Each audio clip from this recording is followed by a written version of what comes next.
Hello and welcome to Broken Entertainment. I was just watching an article, not an article, a video by writer Sam Wicker, and I'll post a link to their video down below. Um, and they were talking about different things they like in their fantasy or would like to see in fantasy novels, and it got me thinking about the one that I am working on. I have it's still in the process of getting the rough draft completed and has a ways to go yet. But 2 points that they made that really stuck out to me as interesting because I haven't heard them much in other videos, other similar videos by other writers. Uh, First one being talking about little moments between people who are in a relationship uh, where they can kind of nitpick at each other, not in a mean way, just in a natural way, or someone does something and the other person is really surprised by it because it's culturally different or it's just different than what they would do in a way that kind of takes them not just by surprise, but they're just totally unexpected. And the other one being a change in the meaning of color. So I actually want to start with the first one, and then we'll move on to the color issue. Um, I really like that idea of those little moments. You don't have to fill a book with them, but that's how people interact all the time, especially people who are actually pretty comfortable with each other. They're more likely, perhaps, to be surprised by an action because it's something that is out of the character of that person or that they didn't realize was in the character of that person. But it happens all the time, and it's a big part of life, and there's reasons to leave it out, but there's a lot of reasons to put it in. And just as character development, and of course, as with anything in writing, you want it to serve, or you want that scene that it happens in to serve the plot in some way. And I got thinking about my main character, and he lives in a highly patriarchal society in which men have harems. And it's a polar opposite society of one of their enemies who live in tribes to the north that's a highly matriarchal society where the women have harems. But the men can have up to 6 wives. He has one wife at the beginning of the story, and he's been with her for several years since he was 16. And she's older than him. And her role, because each wife has specific roles, it's actually a rank as well, is called mentor wife, where she's assigned to him to be his wife and his educator when he turns 16 to complete his education. And they're very comfortable with each other by that point, by the point that the story takes place. And eventually, he's going to get a second wife, and that's where I really started thinking about those little differences because it's going to bring in a element of very different cultures, um, and he's going to be uncomfortable from the beginning because one, he's pushed into this marriage that he wants nothing to do with. Two, he's uncomfortable with the whole harem concept. Three, she's from a wildly different culture. She's not from their enemies to the north. She's not from the matriarchal society, but she is from a society that's based more on China and ancient China and elements of other Asian cultures. So you've got this kind of Western European guy marrying someone who's essentially, I mean, the differences in culture are pretty distinct. It's not just China and it's not just Europe, but marrying someone who's, for real world terms, basically from China, and their cultures are vastly different. So I'm like, she brings up a good point because they would have a lot of those moments of just like,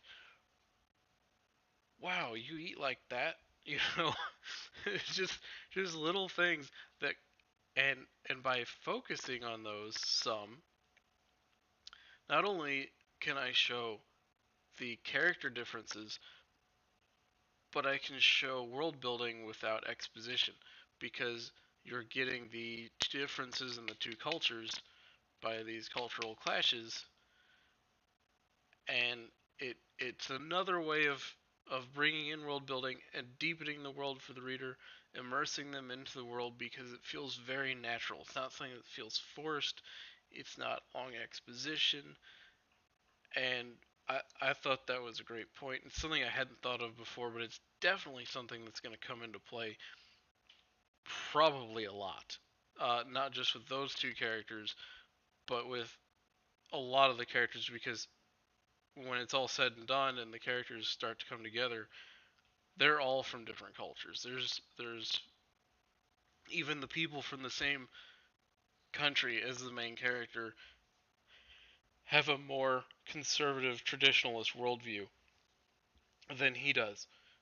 So there's gonna be a lot of those clashes, and that happens between friends as well. It's not just people who are in uh, a lovers or married situation.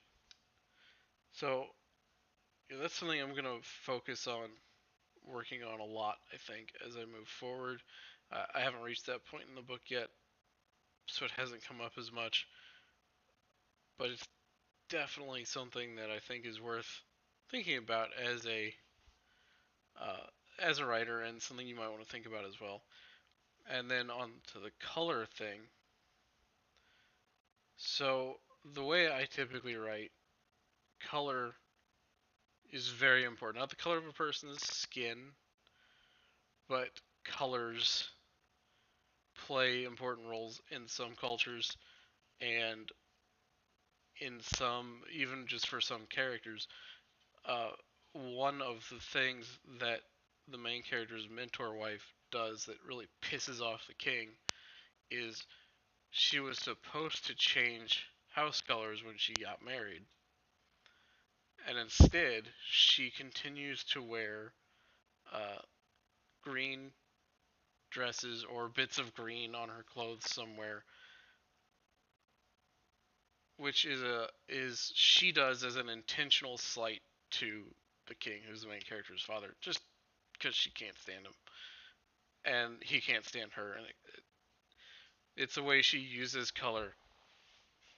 And then um, I find that a lot of medieval worlds get these really drab colors. You see this in movies a lot. Everything's gray and dirty and brown, and medieval world wasn't like that. There was a lot of color. So I try to bring a lot of color into the fantasy book in that regard as well. Um, and we do associate certain colors with certain things. You know, darker colors, particularly black, is usually seen as evil. Even in It can even happen in cultures where the skin color is darker because it's usually related to kind of like a fear of the dark, sort of a primal thing. Um,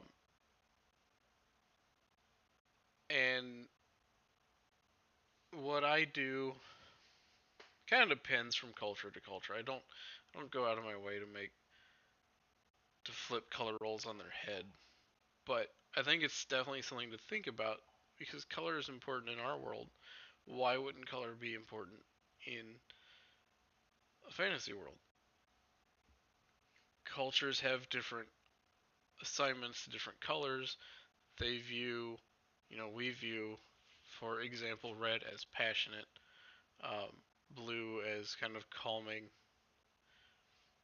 Another culture could view those two interchangeably or oppositionally than we do. And it's easy to forget color other than when you're describing a character, but I like to think about not just what a character is wearing, but why are they wearing it? The tribal population they described to the north, they're very dark skinned, but they wear very white clothing. And it's not a color choice, they don't have a preference for white, but they hunt animals that have white hides to blend in with the snow. So, thus, very white. But if you move farther south and you move into other countries, white isn't a common color. So it really sets them apart. It's almost like an immediate identifier of where they're from. So I just thought that thinking about color in general was an interesting point, and I I think as authors we should always consider that what role does color play in a culture? Why does it play that role? How do individuals view certain colors?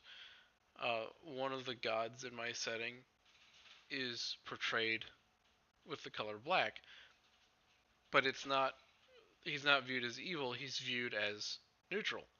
So black is kind of a neutral color in this particular religion. There are other religions, but because of his neutrality, he's depicted as black because he is he's he's black not in the sense of his skin is black, but he doesn't have skin. He's a black shape. So a lot of little things like that can affect how a color is viewed. And it's just another way to do a little bit of world building that you can push across your readers without having to do exposition. It's just shown. And the more we can think about culturally that can be shown rather than use exposition for, because exposition has a place, right? But it's not the only possibility. And a lot of exposition can, of course, bog a reader down or bog a story down and make kind of pull the reader out of it. So interesting to think about. Just some thoughts I had based on this video. I thought it was a really good video. So if you like my video, hit the like button. Consider subscribing to the channel if you aren't. Hit the bell for notifications. And I will see you next time.